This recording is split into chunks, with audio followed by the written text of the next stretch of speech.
자, 여러분 안녕하십니까? 자, 강경석 세무사입니다. 자, 오늘부터 회계라는 어떤 바다에 자, 한번 빠져 보시겠습니다. 자, 이제 우리 재무회계 기초 베이스에서 먼저 나오고 있습니다. 자, 먼저 말씀드릴 건, 자, 여러분들 회계 많이 하시나요? 자, 주위에 보면은 우리 기독교인들이 막 몰려다니시면서 그런 일을 합니다. 그리고 외치세요. 회계하라, 회계하라 이렇게 외칩니다. 회계하면 천국 간다 이렇게 하죠. 회계해야 됩니다. 우리 지금 회계하려고 하죠? 농담입니다. 자, 저 같은 경우에 이제 재무회계, 원가회계, 세무회계에서 엄청나게 저는 회계를 하고 있습니다. 천국 가겠죠, 저는. 예, 확실하게 저는 천국 갈 겁니다. 자, 여러분들 이제 천국 가시기 위해서 이제 회계를 이제 시작하시겠다 하는 얘기예요. 자, 먼저. 자, 제가 강경석 세무사입니다라고 말씀드렸는데, 제 소개를 잠깐만 해드리면은, 자, 현재 우리 3일 회계법인 3일 인포마인에서 이제 제 교재가, 제 책이 지금 14종이 책이 나오고 있습니다. 그래서 한국세무사회 전산세무회계, 그 다음 기업회계, 세무회계, 재경관리사 관련, 그 다음 세무사 회계사, 세법 회계학 관련해서 참 많이도 내고 있죠. 참 개정판 낼 때 되면 아주 이게 고통스러운 작업입니다. 그래서 어쩔 수 없이 자, 이렇게 내고 있는데, 자, 이렇게 하다 보니까, 또 제가 또 현장 강의 또 오래 했습니다. 오래 하면서 또 이렇게 좀 입소문이 좀 났죠. 이렇게 좀 강의 좀 한다. 이렇게. 그래서 업계에서는 좀 방구 좀 낀다. 이렇게 그렇게 좀 이름이 있습니다. 그러니까 여러분들 이 강의 차원에서는 제가 확실하게 말씀드릴 수 있는 거는 정말 차별성 있는 강의가 여러분들 될 겁니다. 확실하게. 그건 제가 확실하게 말씀드릴 수 있어요. 어떤 강의하고 비교하지 마세요. 아주 차별성 있는 강의를 이제 느끼시게 될 것이다. 라고 먼저 말씀드리겠습니다. 자, 이제 우리가 이제 우리 잠깐 소개를 해드리면, 우리 이제 세무라이선스.com, 이 사이트 오픈 6개월 만에, 이런 말 좀 뭐하지만, 대한민국 세무회계에 관련해서 동영상 강의를 다 석권해버렸습니다. 그게 다 이제 이유가 있다. 이런 얘기예요. 그렇기 때문에 한번 들어보시면 차별적인 강의, 자, 느낄 수 있을 거고, 강의를 통해서 이제 회계 또는 세법 이런 거에 대해서 제가 자주 하는 말입니다. 회계, 세법, 참을 수 없는 존재의 가벼움. 자, 그걸 반드시 보여드릴 거고, 여러분들이 어떤 회계, 세법에 대해서 길을 찾아가는 데 있어 완벽한 안내자가 제가 되도록 할 거예요. 걱정하지 마시고요. 자, 먼저 노파심에 잔소리 몇 가지만 좀 하고 좀 넘어갈게요. 좀 지루하셔도 좀 보세요.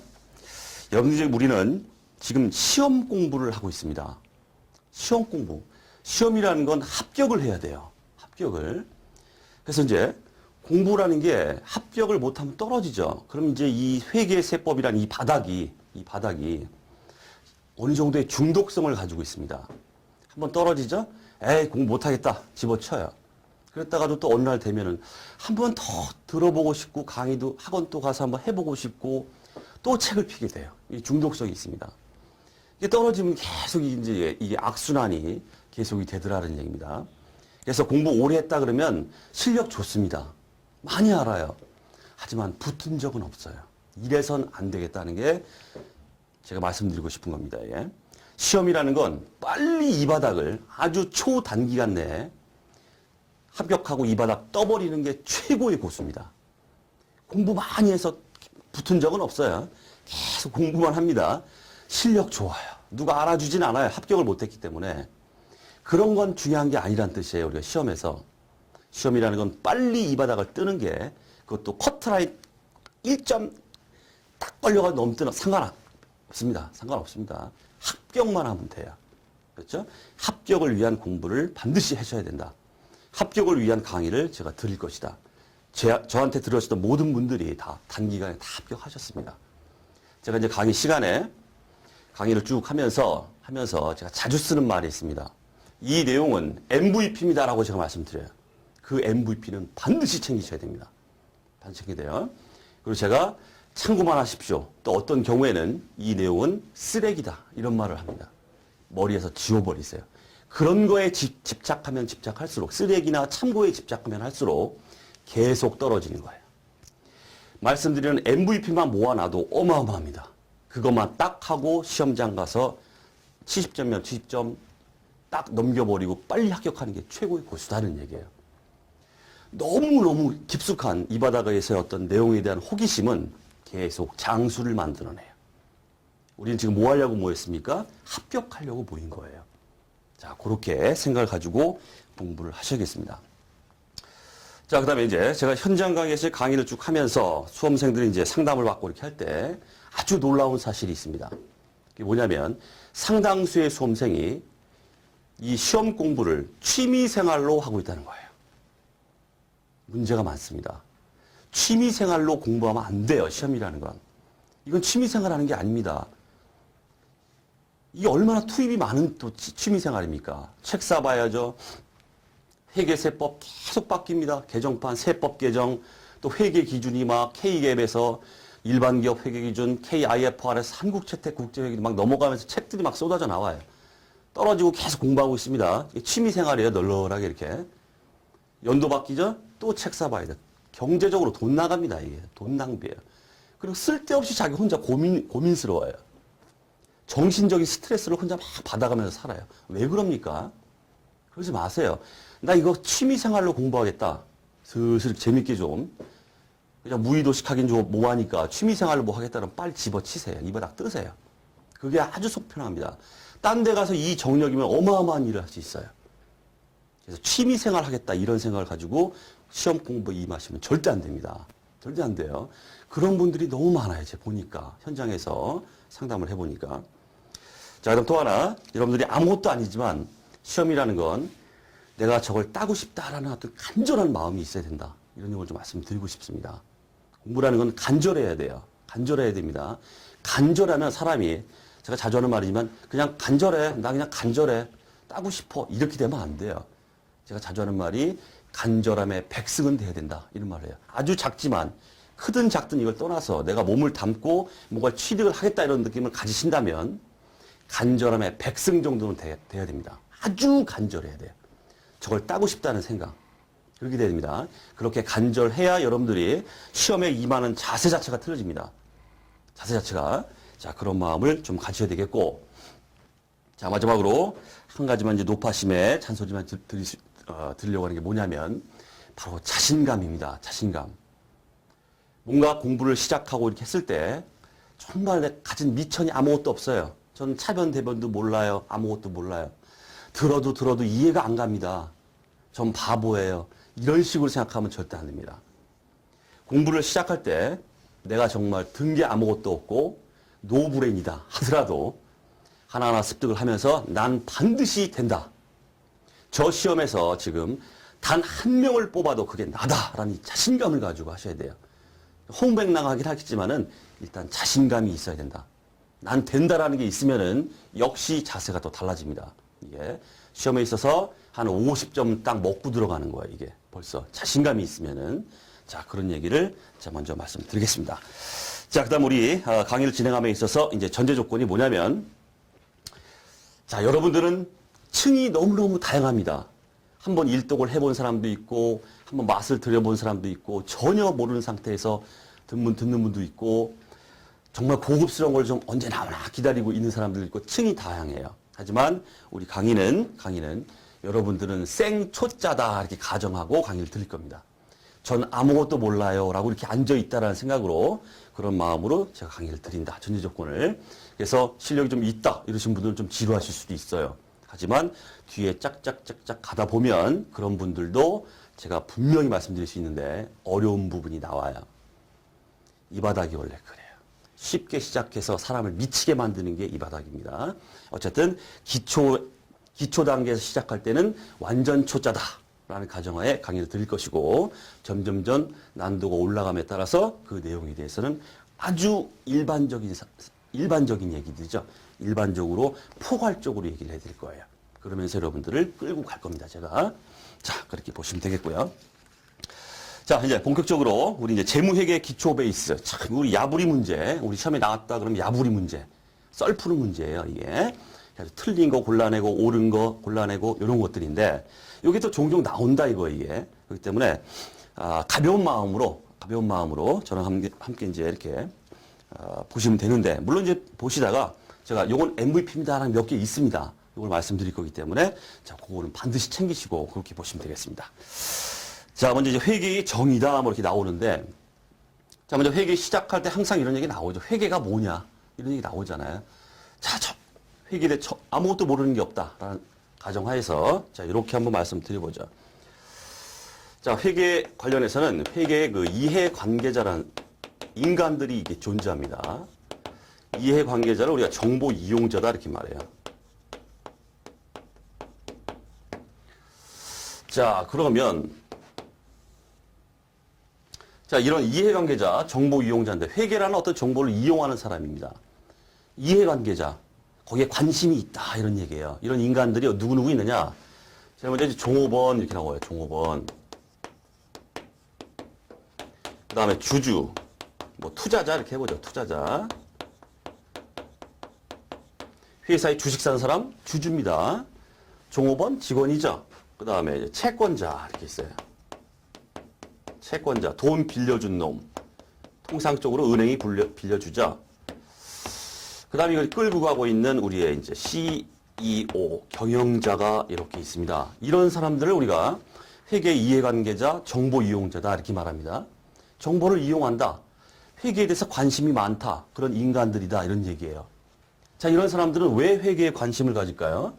자, 종업원 차원에서 한번 보겠습니다. 자, 종업원은 왜 회계라는 거에 관심을 가질까요? 바로 급여 인상과 관련돼 있어요. 자, 우리 교재는 없지만은 배경 설명을 좀 해드리기 위해서 장황하게 좀 설명해드린 겁니다. 급여 인상과 관련이 있습니다. 왜 그럴까요? 왜 종업원은 자기 회사에 이런 회계, 재무제표라고 하죠. 우리가 재무상태표, 손익계산서 해가지고 재무제표가 딱인데 그런 것들에 왜 관심이 많을까? 종업원은 바로 자기의 급여 인상과 관련돼 있습니다. 내가 만약에 요렇게 당기순이익이 나온 요런 회사, 요 정도 회사에 내가 급여 인상 10%를 딱 제시를 했을 때 이놈의 회사가 나한테 급여 인상을 해줄까 말까? 그거에 대한 의사결정을 종업원이 스스로 한다는 뜻이에요. 그 다음에 야, 한번 다른 데로 옮겨볼까? 이직 문제입니다. 이직. 이 회사 영 아닌 것 같아. 당기순이익도 꼬라지가 아주 안 좋고 막 결손나고 다른 회사가 갈까? 그렇기 때문에 회계에 대해서 관심을 갖겠죠. 자, 그런 게 있더라는 얘기죠. 그 다음 주주 입장에서는 뭐 주주는 여러분들 다 아시죠. 뭐 주식 투자 하시는 분들도 있을 거고. 회사에 주식을 샀습니다. 그럼 주식을 사면은 대표적인 수익원이 뭐가 될까요? 주식은 바로 배당이에요. 배당. 자, 이 정도의 단기 수익이나 이런 것들이 난 회사가 나한테 얼마만큼의 몫을 나한테 챙겨줄 수 있을까? 그렇기 때문에 그 재무제표를 관심 갖고 본다, 이런 뜻이에요. 회계에 관심이 있다. 그 다음에 주식을 샀으니까 가능한 한 주가가 상승하면 좋겠죠. 그래야 떼돈 벌잖아요. 주가 상승 여부에 대한 예측을 재무제표, 회계라는 정보를 통해서 그걸 갖다가 이해를 하더라, 이런 얘기예요. 그래서 관심이 있다, 이런 얘기죠. 자, 그 다음 채권자, 은행이다, 이렇게 해보겠습니다. 얘는 왜 그럴까요? 바로 자금 대여 문제입니다. 자, 이 회사한테 재무제표를 딱 보니까 당기순이익이 얼마, 자산이 얼마, 그렇게 나와 있어요. 자, 이런 회사한테 내가 자금을 갖다가 돈을 꿔달라고 하는데 줄까 말까 의사결정을 하기 위해서는 뭐겠어요? 회사의 재무제표에 관심이 있다는 뜻이에요. 그렇죠? 그 다음에 이미 꿔줬어요. 꿔줬습니다. 근데 이놈의 회사가 나한테 내가 돌려받을 수 있을까? 이런 거에 대한 관심이 있다, 이런 얘기예요. 그 회사의 상환 능력에 대한 평가를 갖다가 회계라는 정보를 통해서 채권자는 예측을 하더라는 얘기예요. 그래서 관심이 있다, 이런 얘기입니다. 됐죠? 그 다음에 경영자도 우리가 정보 이용자다, 이렇게 말하는데 경영자는 왜 그럴까요? 왜 관심이 있을까요? 회계에? 바로 기업 성장에 대한 예측입니다.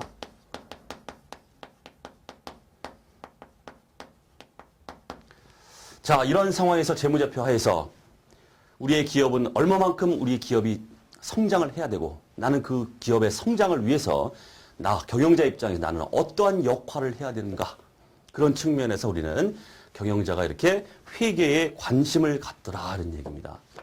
자, 따라서 자, 이런 이해관계자, 정보 이용자들이 있죠. 이러다 보니까 그럼 회계가 뭡니까? 자, 그럼 회계가 뭡니까? 자, 다 나왔다 이런 얘기예요. 다 나왔다 이런 얘기예요.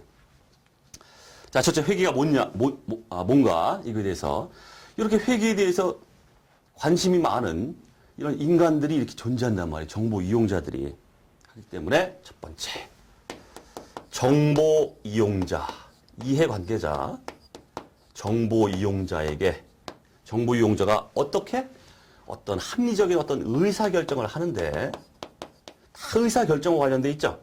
의사결정을 하는 데 있어서 재무정보, 우리가 이제 회계정보, 재무정보를 식별하고 측정해서 바로 그런 인간들한테, 이해관계자한테 전달하는 과정이다. 이게 바로 회계다. 이런 얘기예요. 이런 결론에 도달한다. 이런 얘기입니다. 됐죠? 자, 우리 교재 회계 정의 나오고 있습니다. 회계 정보 이용자가 합리적인 판단이나 의사결정을 할 수 있도록 기업 실체에 관한 유용한 경제적 정보를 식별 측정해서 전달하는 과정이다. 이렇게 돼 있죠. 자, 요걸 말씀드리려고 장황하게 배경 설명을 좀 드렸습니다. 중요한 건 없습니다.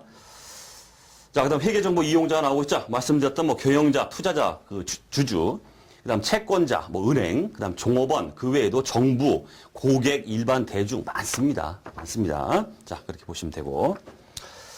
자, 그다음 회계의 사회적 기능이다 나오고 있습니다. 자, 여기서 볼 게 없고 회계의 사회적 기능과 관련해서 자, 우리 시험에 몇 군데에서 나온 적이 있기 때문에 제가 편제를 했습니다. 잘 나오지는 않습니다. 솔직히 말하면 참고사항인데 나온 적이 있어요. 그래서 네, 제가 넣어놨고 여러분들은 봐야 될 게 뭐냐면 그냥 문구 세 가지. 회계가 사회적으로 어떤 기능 역할을 하는가. 첫 번째, 경제적 자원의 효율적 배분이다. 자, 우리 이제 경제학 쪽에 가시면 자원의 효율적 배분이란 말이 아주 굉장히 많이 나옵니다. 경제학에서. 그러니까 뭔가 잘 돌아간다 이 얘기는 결국 효율적으로 배분되고 있다 이렇게 말해요. 결국 이런 회계가 일련의 이런 과정이죠. 이런 과정들을 통해서 각자가 자기 몫을 막 역할을 막 해나가요. 경영자는 경영자대로 굴러간다는 뜻입니다. 회계가 이러한 경제적 자원의 효율적 배분 역할을 하더라. 참고로 읽어만 보겠습니다. 자, 회계 정보를 이용하여 투자자는 생산성이 높은 기업에 투자할 것이고, 그죠? 그 다음 채권자들도 생산성이 높은 기업에 자금을 대여할 것이므로 회계는 마구마구 서로서로 얽혀서 잘 돌아간다. 이런 얘기예요. 한마디로 말하면. 경제적 자원이 효율적으로 배분되어 기여한다. 그 다음 경영자는 회계 정보를 이용하여 기업이 소유하고 있는 경제적 자원을 효율적으로 배분하고자 할 것이므로 회계는 경제적 자원이 효율적으로 배분하는 데 기여한다. 어쨌든 우리 키워드는 뭐다? 경제적 자원의 효율적 배분, 가장 중요한 회계의 사회적 기능입니다. 회계 이론적 얘기이기 때문에 뜬구름 잡는 얘기예요. 어쩔 수 없습니다. 가볍게 보시면 돼요. 그 다음 두 번째 문구, 수탁 책임 보호다 이렇게 나오고 있습니다. 그러니까 경영자가 투자자죠? 주주나 채권자로부터 돈을 끌어모아요. 이걸 갖다가 막 운용해서 당기 순이익을 많이 올려야겠죠? 그걸 갖다가 우리가 수탁 책임이다 이렇게 말합니다. 책임을 받았다. 그거에 대해서 보여달라 이런 얘기죠. 이게 바로 회계의 사회적 기능이다. 그 다음 사회적 통제, 통제라는 말. 회계가 통제의 역할도 하더라. 이게 문구 정도 세 가지. 자, 이렇게 보시면 되겠습니다. 참고적으로. 자, 그 다음 재무보고의 목적. 요거는 상당히 많이 언급됩니다. 언급되는 게 다른 게 아니라 제가 이제 제 교재에는 항상 시험에 많이 언급되고 틀리기 쉬운 것들은 다 주의 다 이렇게 해놨어요. 그 주의는 좀 유심히 보셔야 됩니다. 자, 첫 번째, 투자 및 신용 의사결정에 유용한 정보를 제공한다. 자, 이제 여러분들은 이제 기본적으로, 종전 대차대조표, 재무상태표는 다 아시고 계실 겁니다. 재무상태표 보면 차변 자산, 대변 부채와 자본, 이렇게 돼 있죠. 자산이 뭐예요, 자산이? 바로 투자와 관련된 거예요, 투자. 뭔가 투자해서 뭔가를 샀다 그러면 자산이 유입되잖아요. 토지가 들어오고, 건물이 들어오고, 이런 것들이죠. 그래서 우리가 통상적으로는 재무상태표에 차변을 우리가 투자와 관련됐다 이렇게 말하고 대변은 부채나 자본이죠. 이거를 우리가 재무활동이다 이렇게 말해요. 재무활동.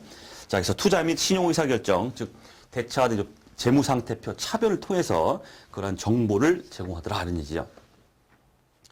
그 다음 미래 현금 흐름 예측에 유용한 정보를 제공한다. 요거 주의해 주십시오. 요거 요게 나왔다 하면 요게 나와요. 과거 현금 흐름 제공이다. 이렇게 나옵니다. 틀려요. 과거의 현금 흐름도 제공할 수 있어요. 물론 재무제표는. 왜 그렇습니까? 재무제표는 이미 과거에 일어난 일들을 갖다가 뒤치다꺼리 하는 거예요. 딱 결산이 현재 와가지고 뒤치다꺼리 하는 거죠. 그렇기 때문에 과거 정보가 다 포함됩니다. 그래서 과거 현금 흐름 제공돼요. 하지만 뭐다? 재무보고의 목적 자체는 아니란 뜻이에요. 재무보고의 목적 자체는 바로 미래 현금 흐름 예측과 관련돼 있다는 얘기예요. 이러한 걸 봤을 때 재무보고가 이렇게 들어왔습니다. 그걸 보고서 미래에 현금 유입이 얼마나 있겠구나. 외상매출금 이렇게 있는 거 보니까 얼마가 들어오겠구나. 뭐 이런 것들이죠. 미래 현금 흐름 예측에 유용한 정보 제공이 바로 목적이지 과거 현금 흐름하고는 관계없다. 이게 또 종종 나옵니다. 이것도 챙기시고. 자, 그다음 재무 상태, 우리 재무 상태표를 통해서, 그다음 경영 성과 뭡니까? 손익계산서를 통해서, 그다음 현금 흐름표를 통해서, 자본 변동표라는 재무제표를 통해서 이렇게 정보가 제공된다. 이런 얘기예요. 자, 참고로 말씀드리면 한국채택국제회계기준 또 일반기업 회계기준 모두 똑같아요. 이익잉여금 처분계산서는 재무제표로 보고 있지 않습니다. 뒤에서도 말씀드릴 거예요. 자, 그다음에 경영자의 수탁책임 평가에 유용한 정보의 제공이다. 이렇게 돼 있고, 거기 주위에 또 보시면 재무보고의 한계점이 또 나오고 있습니다. 자, 미래의 수익성 가치에 대한 정보를 제공하는 데는 한계가 있다. 이렇게 나오고 있어요. 그냥 문구만 알아두세요. 미래 현금 흐름 예측이라는 건 뭐겠습니까? 위에 나왔던 유입 정보죠. 현금 흐름이 들어올 것이다. 근데 이런 미래 수익성 가치라는 건 뭘까요? 그 미래 현금 흐름의 질적인 면을 따지는 거예요. 질적인 면. 우리가 양적인 재무제표는 양적인 정보를 포함한다고 하지 그 정보를 보면서 질적인 건 따질 수 없다 이렇게 말합니다. 그게 무슨 얘기냐면 정보를 보면서 양적으로 100만 원, 200만 원이구나, 300만 원이구나 이렇게 챙기는 거지 정보가 재무제표, 재무상태표에 딱 들어오면서 이거 외상매출을 악성, 아주 불량 뭐 이런 식으로 판단할 수 있는 이게 아니란 뜻이에요. 질적인 거, 좋은 거래처, 나쁜 거래처, 좋고 나쁨 이런 게 표시되는 게 아니기 때문에 어떤 수익성 가치 이런 거에 대해서는 판단하는 데 좀 문제가 있다. 자, 그렇게 문구 정도 보시면 되겠습니다. 자, 그다음 이번 시간의 하이라이트 바로 회계 공준입니다. MVP. 제가 MVP라고 말씀드리는 건 싸그리 챙기셔야 됩니다. MVP. 자, 회계 공준 또는 이제 우리 회계의 기본 가정이다 이렇게 말해요. 요 세 개는 우리가 회계를 하면서 기본적으로 가정치를 딱 세 개를 두고 출발하겠다 이런 얘기예요. 그러니까 회계 이론적으로나 우리 수업 목적상으로나 아주 중요합니다. 또 세 가지죠. 기업 실체의 공준, 계속기업의 공준, 회계 기간의 공준해서 세 가지잖아요. 사지선다 내기 좋잖아요, 이게. 하나 싹 들어가는 게 뭘까요? 화폐 가치의 공준 이렇게 나옵니다. 화폐 가치. 회계는 화폐로 표시해야 된다 뭐 이런 것들인데 요거는 빠져 있습니다. 그래서 네 개를 묶어서 화폐 가치의 공준이 아닌 걸로 해서 아주 빈출이다 이렇게 보시면 돼요. 자, 좀 깊숙이 한번 좀 검토를 좀 해보죠. 자, 기업 실체를 둘러싼 회계 환경 또 실무로부터 도출해낸 회계 이론 전개의 기초가 되는 사실들을 의미한다 이렇게 나오고 있습니다. 어쨌든 환경이나 어떤 실무에서 막 잡다한 일이 일어나고 있죠. 이런 것들을 갖다 딱 봤을 때 여기서부터 요게 기본 가정이 되겠구나 하고 끌어냈다. 도출해냈다. 그게 세 가지가 나오고 있다는 얘기예요. 자, 첫 번째, 기업 실체의 공준 중요합니다.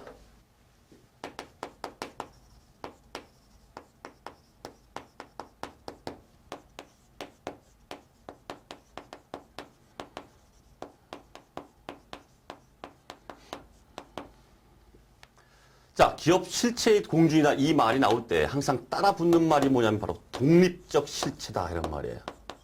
독립이란 말이 들어가요. 자, 이게 뭐냐면 우리 교재에 나와 있지만 특정 기업 실체를 그 소유주나 다른 기업 실체와는 독립적으로 존재하는 특정 회계 단위로 간주한다 이렇게 나오고 있습니다. 소유주가 있겠죠. 소유주는 누굽니까? 주주입니다. 주주. 회사의 주주가 소유주죠. 주주. 그다음 다른 기업 실체. 그래서 내가 삼성 그 전자가 있다. 그럼 밑에 뭐 꼬봉들이 막 있겠죠. 삼성생명이 있고 뭐 있고 막 이게 있잖아요. 전혀 별개다 이런 뜻이에요. 별개다. 독립된 실체로 봐서 독립된 하나의 살아있는 사람처럼 움직입니다. 기업 실체. 기업은 하나의 독립된 실체다. 이렇게 가정을 하겠다 이런 얘기입니다. 예. 자, 우리 시험 목적상으로 이제 그 야부리에 요렇게 장난을 쳐요. 말장난을. 동일 실체. 땡. 틀립니다. 아닙니다. 자, 그 다음 중요한 얘기가 나오고 있습니다. 기업 실체 공준과 관련해서 재무제표에 포함시켜야 할 정보 범위의 결정 기준이다. 즉, 정보의 장소적 한계를 지정한다. 이렇게 나오고 있습니다. 이 말이 아주 빈줄이에요. 자, 다음 중 재무제표에 표시해야 될 정보의 범위를 결정하는 기준이 되는 회계 공준이 뭐냐? 기업 실체의 공준이다. 이렇게 말씀하셔야 돼요. 왜 그럴까요? 독립된 기업 실체를 우리가 가정하잖아요. 그러니까 그 관점에서 재무정보를 측정하기 때문에 독립된 기업 실체 걔한테 포함될 게 뭘까?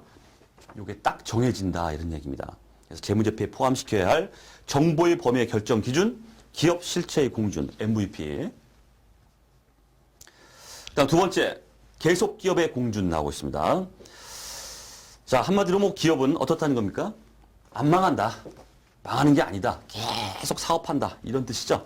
자, 그래서 우리 챙길 게 주의에 나오고 있습니다. 자, 개발비는 미래 경제적 효익의 유무로 자산 인식 여부를 가리므로 계속 기업이 보장되지 않는다면 자산으로 계상 불가하다. 요게 시험에 엄청 나왔습니다. 개발비 얘기가. 자, 이제 우리가 연구 개발비가 막 투입됩니다. 그럼 돈 나가죠? 그게 끝나는 게 아닙니다. 우리 회계상. 개발비다 해가지고 우리가 무형 자산으로 개발비를 잡게 돼 있어요. 그래서 자산으로 잡는 데 있어서 개발비 나갔다, 연구 개발비 나갔다, R&D 투자가 일어났다 해가지고 지출된 비용을 갖다 다 개발비다 해서 자산으로 잡을 수 있느냐? 그건 아닙니다. 아주 엄격한 자산 인식 요건이 있어요. 그 중에 가장 대표적인 게 바로 미래 경제적 효익이 있느냐 없느냐 이걸 따져요. 개발비 막 쳐들여가지고 돈 나갔습니다. 개발비 자산으로 계상했어요. 그러면 자산 계상할 때 조건이 뭐냐? 앞으로 연구개발 이 투자로 인해서 미래에 얘 때문에 엄청난 수익 창출이 올 것이다. 그래야만 지금 현재 시점에선 개발비라는 자산이다 이런 얘기예요. 자, 그러면 계속기업 공준하고 이 개발비가 무슨 상관이 있겠습니까? 상관이 있죠. 벌써 생각하는 게 지금 뭡니까 지금 머릿속에? 미래 경제적 효익이 있으면 개발비고 미래 경제적 효익이 없으면 개발비가 아니야. 이런 얘기이기 때문에 미래라고 말하고 있죠. 벌써 회사가 기업이 계속 사업을 한다는 전제가 깔려 있다는 뜻이야 이게. 미래 경제적 효익을 막 따진다는 거는. 그렇겠죠? 자, 요게 엄청나게 시험에 나왔습니다. 꼭 좀 챙기시고. 자, 그 다음 이제, 이 계속기업의 공준과 관련해서 회계 이론적으로 이 파생된 회계 개념이다 해서 아주 자주 언급되는데, 잠깐만 좀 언급을 좀 해보겠습니다. 자, 파생 개념인데, 자, 첫 번째 이 계속기업과 관련된 그 회계 이론상의 파생 개념으로 나오는 게 바로 기간 개념이에요, 기간. 기간 개념. 자, 왜 그럴까요? 자, 우리가 이제 기간별 보고라는 걸 하죠. 기간별 보고를 합니다. 회계연도 X1년, X2년, X3년 딱딱딱 끊어가지고 보고가 들어가죠. 이 밑에 기저에 깔려있는 가정이 뭘까요? 회사는 계속 X1년, X2년, X3년 계속 사업을 계속한다. 이런 가정이 깔려있다는 뜻이에요. 그래서 파생된 개념으로 우리가 기간 개념이라는 게 이제 나옵니다. 자, 그다음 시험에는 많이 나오는 게 바로 이 역사적 원가입니다.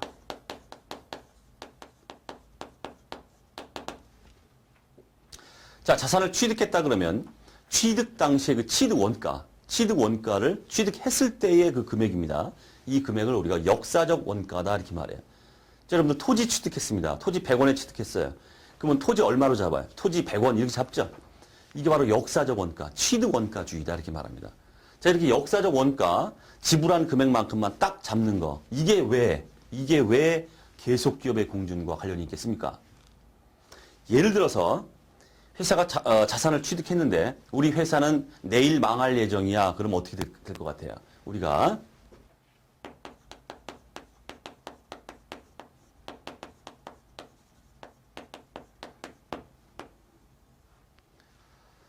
내일 망할 예정이다 그러면 내일 망하는 시점에서 가격이 얼마가 될까? 그걸로 계상하더라 이런 얘기예요. 그렇기 때문에 이런 역사적 원가의 기저에 깔려있는 가정이 뭐냐면 회사는 계속 앞으로 사업을 계속 해나간다라는 가정을 깔고 있기 때문에 역사적 원가로 쓰는 거지. 내일 망할 거야 그러면 청산가치로 계상하더라 이런 얘기예요. 자, 그래서 요 역사적 원가, 이론적 근거가 뭐냐 이렇게 말할 때 계속 기업의 공준이다 이렇게 말씀하셔야 됩니다. 요거 MVP. 자, 그다음 유동성 배열이라는 게 나오고 있죠. 자, 우리 재무상태표 뭐 작성 기준이나 뒤에서 말씀드리겠지만 뭐 일단 뭐 회계적으로 이제 기본적인 사항이기 때문에 뭐 다들 아시고 계실 겁니다. 유동성 배열, 현금화 속도가 가장 빠른 것부터 배열하라 이런 얘기죠. 그래서 재무제표, 재무상태표 보면 맨 꼭대기에 뭐가 먼저 나옵니까? 현금부터 나와요. 현금은 그 자체가 현금이기 때문에. 그 다음에 현금화 속도가 빠른 뭐 재고자산이나 뭐 외상매출금 쭉쭉 나가다가 뒤에 가면 뭐가 나옵니까? 우리 비유동이다 해가지고 비유동자산, 현금화 속도가 굉장히 느린 거, 막 토지, 유형자산 같은 토지나 건물 막 이런 것들이죠. 이게 나옵니다. 이런 식으로 현금화 속도가 빠른 것 순서대로 쭉 나열하는 걸 우리가 유동성 배열이다 이렇게 말합니다. 이 유동성 배열이 왜 계속 기업에 공준하고 맞물려 있을까요? 그 이유는 뭐겠습니까? 예를 들어서 똑같은 얘기예요. 자, 만약에 한 회사가 내일 망할 것이다 이렇게 해보세요. 내일 망한다 이러면은 모든 자산은 뭐가 될까요? 다 유동이에요. 비유동이라는 건 있을 수가 없어요. 내일 망한다 그러면 다 유동이라는 얘기예요. 안 망하고 쭉 가기 때문에 1년을 기준으로 2내면 유동, 1년 넘어간 현금화 속도 1년 넘어가는 건 비유동 이렇게 구별을 하는 겁니다. 구별 자체가 우리 유동성 배열, 유동성과 비유동 자산을 이렇게 구별하는 거, 이 자체는 벌써 1년을 기준으로 이렇게 구분하는 거기 때문에 회사가 계속 사업을 계속 할 것이라는 가정이 밑에 깔려 있다는 뜻이에요. 계속 기업을 가정하지 않게 되면은 내일 망한다 이렇게 하게 되면은 유동이나 비유동 구분할 실익이 없어요. 그냥 다 유동이다는 얘기죠. 자, 그 얘기다는 얘기고. 자, 그다음 또 하나 나오는 게 이제 감가상각 얘기 나오고 있습니다. 요것도 자주 나오죠, 요거. 감가상각. 자, 감가상각. 뭐 기본적으로 뭐 말씀드려보면은 뭐 다 아시겠지만은 자, 자산을 취득했다. 유형자산을 취득했습니다. 그러면 100원에 취득했다. 그러면 그 자산을 사용하면서 기간이 쭉 가고 있죠. 그 기간 동안에 이 자산의 원가를 감가상각비라 해가지고 비용으로 쫙 배분을 해버립니다. 그죠?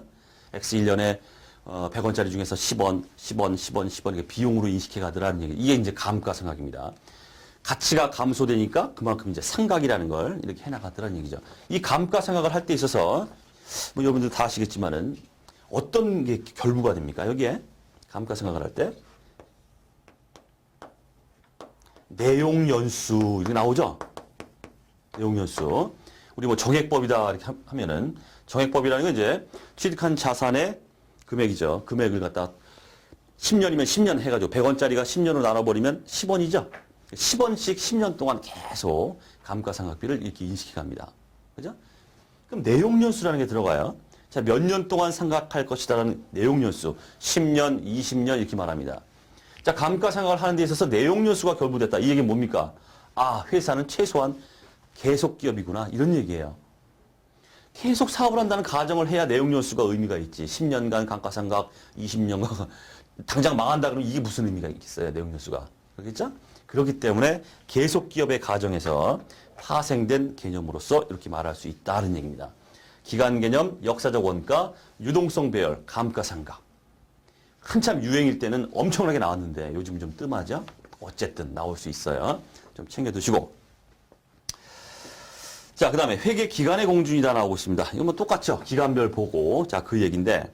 자, 기업 실체의 존속 기간을 일정 기간 단위로 인위적으로 분할하여 각 기간별로 재무 정보를 보고하는 것으로 적시성 있는 정보 제공을 위해 필요하다 나오고 있고 그 사례가 나오고 있습니다. 이게 중요한 거예요, 이게. 대표적인 게 바로 뭐 충당 부채 이건 뭐 나중에 얘기하고 미지급 비용이나 이제 선급 비용 얘기 한번 해보죠. 자, 12월 31일 결산일이 있어요. 이 시점에 내가 이자가 발생했습니다. 이자 비용. 이자 비용이 발생했는데 이걸 안 냈어요. 미지급했어요. 그러면 돈 안 줬다고 해가지고 비용 안 잡습니까? 그게 아니죠. 기간 경과분입니다. 일단 비용이 발생했어요. 이만큼의 이자를 갖다 내가 내야 되는데 안 냈습니다. 그냥 안 냈다고 그냥 넘어가진 않죠. 발생된 이자 비용에 대해서 미지급된 거 이거에 대해서 비용 처리가 들어가요. 이게 바로 미지급 비용입니다. 부채입니다. 부채. 비용 잡고 미지급 비용 잡고 이렇게 나갑니다. 그죠? 자, 이 자체는 뭘 의미할까요? 미지급 비용이나 선급 비용도 마찬가지예요. 바로 회계 기간을 지금 보고 있기 때문에 그래요. 기간별로 딱 끊어가지고 야 발생된 거 다 추스려봐. 지급은 안 됐는데 여기 비용이 있었네요. 기간별 보고입니다. 이게. 그래서 미지급 비용이나 선급 비용, 뭐 충당 부채, 뭐 요건 뭐 나중에 말씀드리고 거기 회계 기간의 공준에 하나의 사례로 들어가 있습니다. 요것도 종종 나오죠. 자, 그다음 이제 회계 원칙. 자, 그야말로 이제 회계 원칙. 이건 이론적인 얘기인데 가볍게 좀 검토를 좀 해보겠습니다.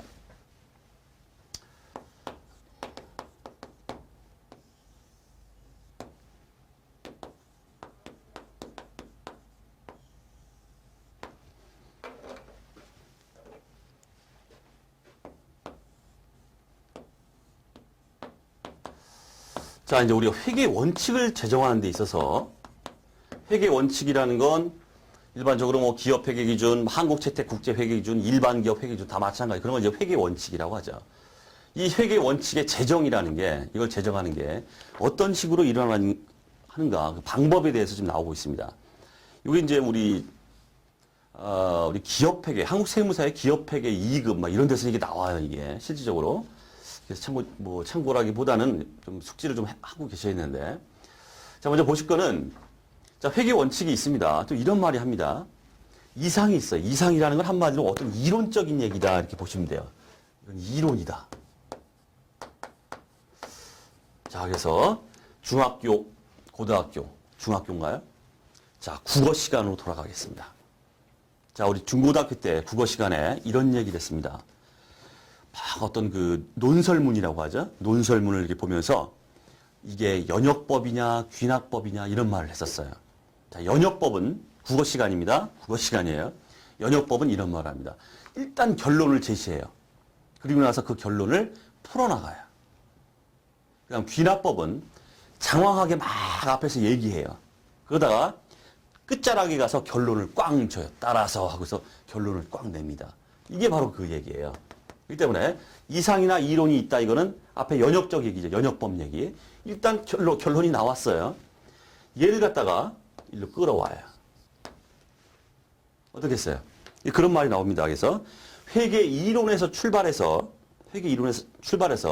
실무를 이끌어갈 회계 원칙을 제정하는 것이다. 이게 바로 뭐다? 연역법이다. 이렇게 말하고 있어요. 연역법. 회계 이론에서 출발해서 회계 실무를 이끌어갈 회계 원칙을 제정한다. 이미 꽝 하고 정해놓고서 나오죠. 바로 연역법이다. 이걸 연역법적 회계 원칙 제정 방법이다. 이렇게 말해요. 자, 그 다음 이번엔 현실이 있습니다. 이 현실은 한마디로 실무예요. 실무. 실무에서 이제 갖가지 일들이 막 일어나고 있어요. 이런 것들을 막 추스려가지고 하나의 회계 원칙으로 이렇게 만들어줘요. 만들어줍니다. 그러니까 말씀드렸죠. 우리 국어 시간에 장황하게 막 얘기하다가 결론 낸다고 그랬죠. 지금 이게 그거잖아요. 실무에서 일어나는 갖가지 상황들을 막 해가지고 아 이러니까 이런 원칙이 필요하겠구나라고 이렇게 정하는 거예요. 결론을 내립니다. 그죠? 그래서 이걸 갖다 우리가 귀납법적 회계 원칙의 제정 방법이다. 이렇게 말합니다. 됐죠? 자, 그 얘기를 이제 제가 하려고 이제 그림으로 이렇게 했습니다. 자, 결국 우리가 챙길 게 뭐냐면은, 자, 그렇다면 위에 있는 우리 주위에도 나오는데 회계 공준이 나오고 있습니다. 자, 회계 공준에 올라가겠습니다. 자, 회계 공준의 첫 줄에 나오죠. 자, 기업 실체를 둘러싼 환경, 실무라고 나오고 있죠? 실무로부터 도출된 회계 이론적 전개의 기초가 되는 사실이다. 그러면 회계 공준은 어떻게 나온 겁니까? 귀납법이에요. 그죠? 지금 이렇게 나오잖아요. 기업 실체를 둘러싼 회계 환경, 실무로부터 도출됐다. 이렇게 나오죠? 회계 공준이라는 게. 자, 결국 회계 공준은 귀납법에 의해서 생성된 것이다. 자, 우리 야부리 문제, 객관식 문제 엄청 나오는 게 뭐냐면 바로 이거예요.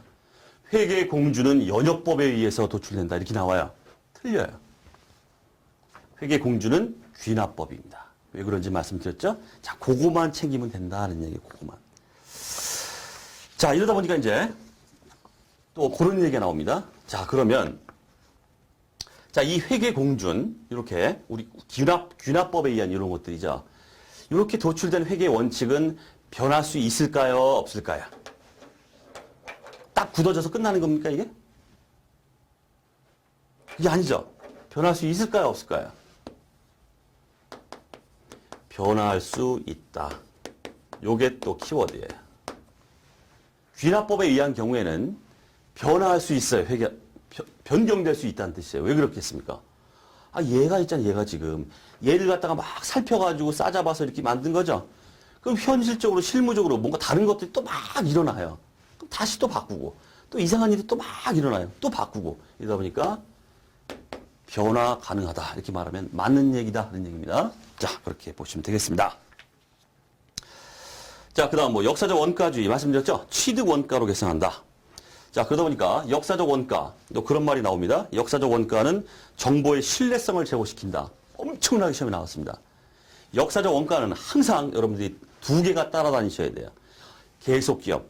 계속기업 공준의 파생 개념이다. 또 하나, 역사적 원가는 이꼬르 신뢰성이 높다. 이렇게 말해야 돼요. 왜 그럴까요?